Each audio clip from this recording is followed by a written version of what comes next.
इस वीडियो में हम लोग देखेंगे कि राहुल गांधी द्वारा जो इलेक्शन कमीशन पर आरोप लगाए जा रहे हैं उन आरोपों के क्या कंसिक्वेंसेस हो सकते हैं, क्या प्रॉस और कॉन्स हो सकता है तथा उनके आरोप क्या हैं। उन आरोपों को हम लोग देखेंगे कि उसमें कितनी सत्यता है, क्या हो सकता है, क्या कार्रवाई हो सकती है अगर उनके आरोप गलत हों तो। ठीक है, तो इस बात का भी ध्यान रखना है कि what punishment will Rahul Gandhi face for the false oath to election commission and vote चोरी।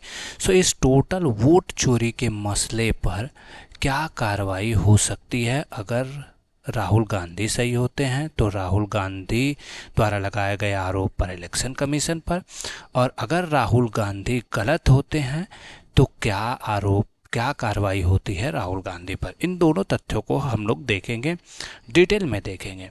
ठीक है, नॉन पॉलिटिकल वे में देखेंगे। हमने ये देखना है, ये समझना है कि आखिर ये क्या है, क्या चल रहा है। तो देखिए, सबसे बड़ी चीज़ क्या है, इलेक्शन कमीशन जो है पर आरोप लग रहे हैं कि इलेक्शन कमीशन वोट चोरी के मसले पर शामिल है। क्या ये सत्य है, क्या ये असत्य है, इस तथ्य की जानकारी के लिए हम आगे बढ़ते हैं। सबसे पहले हम लोग देखते हैं कि राहुल गांधी लगातार आरोप लगा रहे हैं और वो कह रहे हैं कि हमने 6 महीने तक अपनी जांच की, हमें एक एटम बम मिला। एटम बम कितना स्ट्रांग है ये आने वाले समय में पता चलेगा, लेकिन जब वो, उनका कहना है कि जब वो फूटेगा तो चुनाव आयोग देश में दिखाई नहीं देगा। देखते हैं ऐसा क्या होता है। उनके आरोपों को हम लोग गहन अध्ययन करेंगे। फिर देखा जाता है कि चुनाव आयोग के 5 जवाब, चुनाव आयोग उन्हें राहुल गांधी को, यानी चुनाव आयोग राहुल गांधी को 12 जून 2025 को एक मेल भेजता है कि आप आइए, अपने बातों को रखिए, मगर वो नहीं जाते। दूसरा, चुनाव आयोग उन्हें 12 जून 2025 को एक पत्र भेजता है, लेकिन उसका भी उन्हें जवाब नहीं देते। फिर उन्होंने कभी भी किसी मुद्दे पर चुनाव आयोग को कोई पत्र नहीं भेजा है। यह बहुत अजीब है कि वह बेतुके आरोप लगा रहे हैं और जब चुनाव आयोग और उसके कर्मचारियों को धमकाना भी शुरू कर दिया है। ऐसा कौन कह रहा है? ऐसा इलेक्शन कमीशन कह रहा है कि राहुल गांधी ऐसा कर रहे हैं। वो चुनाव की निष्पक्षता पर, उनकी पारदर्शिता पर क्वेश्चन खड़ा कर रहे हैं। राहुल गांधी इन सब के जवाब में आज एक प्रेस कॉन्फ्रेंस करते हैं और सारे तथ्य मीडिया के सामने रखते हैं। ठीक है, आइए देखते हैं अगला क्या होता है कि तब हमने, यानी राहुल गांधी का कहना है कि जब ये सब आरोप लगे, हमने ये सब देखा तो हमने एक गहन अध्ययन की शुरुआत की। उनका कहना है कि वो आंतरिक सर्वे में कर्नाटका में 16 लोकसभा की सीटें जीत रहे थे, यानी उनकी पार्टी का ऐसा मानना था कि वह लोकसभा में वहाँ पर 16 सीटें जीतेंगे, लेकिन उन्हें मात्र 9 सीटें मिली। इसके बाद उन्होंने कहा कि हमने अपने 7 अप्रत्याशित हारों में से एक की जांच की, यानी इनको लगता था कि इन 7 जगहों पर वो जीतेंगे। उसके बाद उन्होंने एक अपनी गहन अध्ययन किया, बेंगलुरु सेंट्रल को उठा करके उन्होंने एक विधानसभा पर फोकस किया जिसका नाम क्या है, महादेवपुरा।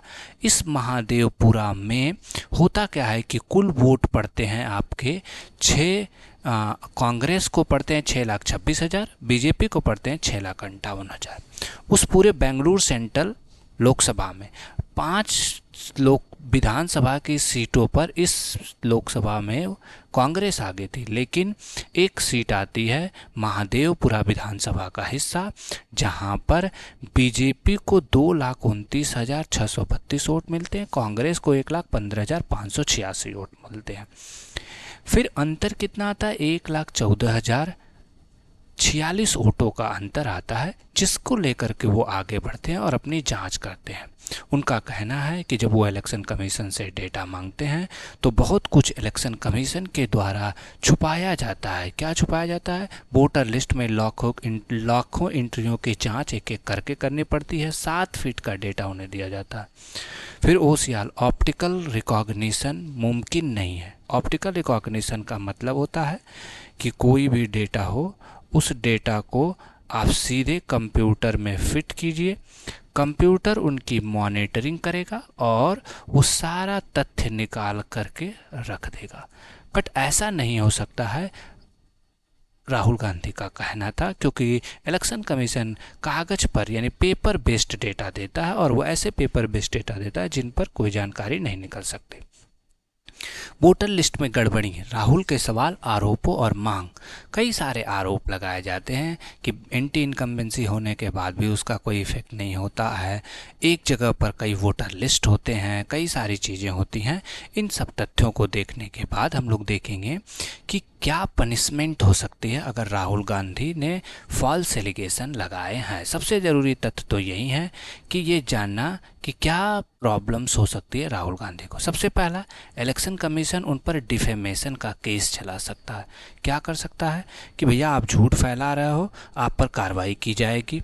दूसरा, उन पर जो है जुर्माना लगाया जा सकता है, जुर्माना लगाया जा सकता है यानी फाइन, कोई ना कोई फाइन वो लगा देगा कोर्ट में जा कर के कि भैया हमारे पे डिफेमेशन हुआ है, हमको इतना चाहिए, या फिर इनको कोई सज़ा दी जाए। फिर कोर्ट डिसाइड करेगा कि इनको क्या सज़ा देनी है और क्या सज़ा नहीं देनी है। वायलेशन ऑफ कॉन्स्टिट्यूशनल राइट्स के अंदर भी इसको देखा जा सकता है। और सबसे ज़रूरी तथ्य क्या है कि फिर क्रिमिनल चार्जेस चलाए जा सकते हैं राहुल गांधी पर। और उसका रिजल्ट ये हो सकता है कि अगर फॉल्स एलिगेशंस हुए और वो प्रूफ हुआ तो फिर राहुल गांधी की सदस्यता भी चली जा सकती है, जो कि भारत के इतिहास में पहली बार होगा कि एक लीडर ऑफ अपोजिशन का जो है पद पर बैठे व्यक्ति पर क्रिमिनल केसेस चलाए जाएंगे और वो प्रूफ होते हैं तो फिर उन्हें पद त्यागना पड़ेगा। ठीक है, अब हम लोग देखते हैं कि राहुल गांधी ने क्या कहा। कि राहुल गांधी ने कहा कि 1,250 वोट चोरी हुए और सिर्फ एक वही महादेवपुरा विधानसभा में, जिसमें डुप्लीकेट मतदाता 11,965, फर्जी और अमान्य पते पर 40,000, लगभग 40,000, एक पते पर थोक मतदाता इतने, अमान्य तस्वीरें, छोटे छोटे तस्वीरें लगा करके। फॉर्म 6 पर क्या होता है कि जिनकी एज लगभग 18 से 25 साल होती है, ज़्यादातर यानी अप्रॉक्सीमेट 99.9% वोट जो है ये 18 से 25 एज ग्रुप वालों का ही होना चाहिए। बट राहुल गांधी का कहना है कि अ सिंगल वोट, एक भी वोट जो है इसके अंदर नहीं था। सारे वोट 95 से लेकर के 45, 35 इस तरीके के लोगों ने फॉर्म 6 का दुरुपयोग किया। डुप्लीकेट वोटर्स में कि यानी एक ही व्यक्ति जिन व्यक्ति को दिखाया गया है कि गुरुकिरत सिंह डांग, ये 4 जगह पर इनका वोटर आईडी है, डुप्लीकेट वोटर्स है। जैसे अभी हम लोग न्यूज़ में देख रहे हैं कि बिहार में तेजस्वी के पास 2 वोटर आईडीज है, तो अगर तेजस्वी पर कार्रवाई हो सकती है तो फिर गुरुकिरत सिंह डांग को भी पकड़ना चाहिए, इनकी जांच करानी चाहिए इलेक्शन कमीशन के द्वारा। ठीक है, फिर अगला हम लोग देखेंगे कि एक ही मतदाता वोटर लिस्ट में इनका बार बार नाम मिलता है गुरकीरत सिंह का। ये भी एक बड़ी सोचने की बात है। फर्जी पते, यानी किसी का पता 0 है, किसी का पता डैश है, किसी का पता स्टार है, न पते का पता है, न नाम का पता है, न पिता का पता है। इस तरीके के कई सारे डेटास दिए गए हैं, ऐसा राहुल गांधी का आरोप है और वो ऑन मीडिया आकर के बता रहे हैं। तो अगर इलेक्शन कमीशन चाहे या इलेक्शन कमीशन को जरूर इन तथ्यों की पुष्टि करनी चाहिए, ऐसा हमें लगता है, भारत की जनता को लगता है। और इलेक्शन कमीशन एक कॉन्स्टिट्यूशनल बॉडी है, तो उस पर किसी भी तरीके के इस तरीके के अगर कोई एलिगेशन लगाता है तो इलेक्शन कमीशन को खुद आकर के उसे क्लियर करके उस व्यक्ति को कठोर से कठोर सजा देनी चाहिए, चाहे वो कोई भी हो, चाहे वो लीडर ऑफ अपोजिशन हो, चाहे वो प्राइम मिनिस्टर हो या उपराष्ट्रपति, राष्ट्रपति, कोई भी हो। अगर वो किसी कॉन्स्टिट्यूशनल बॉडी पर क्वेश्चन करता है कि ऐसा है और अगर वो गलत साबित होता है तो उसे कठोर से कठोर सजा देनी चाहिए, क्योंकि ये भारत के मतदाता, भारत की लोकतांत्रिक प्रणाली, इन सब पर क्वेश्चन खड़ा करता है। ये एक बहुत ही बड़ा आरोप है, जिस आरोप की जानकारी, जिस आरोप के तथ्यों की पुष्टि इलेक्शन कमीशन, सुप्रीम कोर्ट दोनों को मिल करके करनी चाहिए। एडीआर को भी इसमें शामिल होना चाहिए और उन्हें कराना चाहिए। जैसे सतीश कुमार, इनका आईडी डिटेल दिया गया है, इनकी फ़ोटो देखिए आप आइडेंटिफाई नहीं कर सकते, यानी अस्पष्ट और बहुत छोटी तस्वीरों के साथ, अमान्य तस्वीरों के साथ आप इलेक्शन कमीशन का वोटर आईडी कैसे बना सकते हैं। जहाँ तक कि हम लोग जानते हैं कि वोटर आईडी नागरिकता के काम में भी आ सकती है।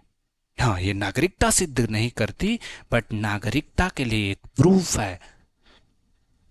फॉर्म 6 का दुरुपयोग हुआ। राहुल गांधी का कहना है कि ये 33,692 मतदाता हैं जिनका फॉल्स वोट है, यानी उन्होंने फॉल्स वोट दिए। और उन्होंने कितनी बार दिया? 2 बार। एग्जाम्पल के तौर पर वो शकुन रानी का देते हैं। शकुन रानी 70 वर्षीय महिला थी, 2 महीने में 2 बार रजिस्टर्ड हुई और 2 बार वोट भी दिया है, ऐसा उनका कहना।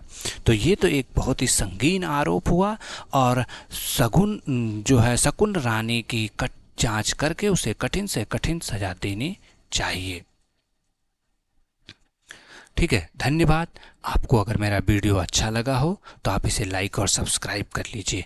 मेरा एक ही मानना है कि कोई भी व्यक्ति हो, चाहे वो पीएम हो, चाहे वो सीएम हो, पीएम हो, सीएम हो या किसी भी पद पर बैठा हो, अगर वो किसी भी भारत के किसी भी कॉन्स्टिट्यूशनल बॉडी पर क्वेश्चंस करता है तो उसकी जांच करानी चाहिए और उसे सख्त से सख्त सजा देनी चाहिए अगर वो गलत साबित होता है तो।